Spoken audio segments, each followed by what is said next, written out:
Quanto tu acha que custa uma cerveja no motel? Uma cerveja no motel? Isso. Ô, amor, eu não sei nem o que é motel. Como é que tu vai saber preço desse negócio de cerveja? Mas tu acha que é quanto? Eu acho que custa uns 17 reais. 17 reais? Rapaz, é caro uma cerveja num lugar desse, né? É caro. Mas como é que pode, rapaz? Eu pensei que era mais barato. E como é que tu sabe, amor, o preço disso? Motel não é onde os homens vão lá ficar com as mulheres, essas coisas? É esse lugar mesmo. Vixe! Então como é que tu sabe esse preço dessa cerveja?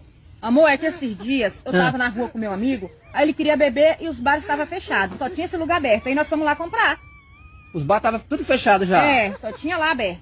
Ah, então já era tarde da noite? Já era mais de tarde. meia-noite? Era. Aí tu foi lá, mas ele? Fui. Pra ele comprar cerveja? Uhum. Ah, tá, entendi. Ei, mas tu não bebeu não, né? Não bebi. Ainda bem que tu sabe que tu não pode beber. Já tem problema no fígado, a cirrose. Ainda bem, porque a minha preocupação é essa.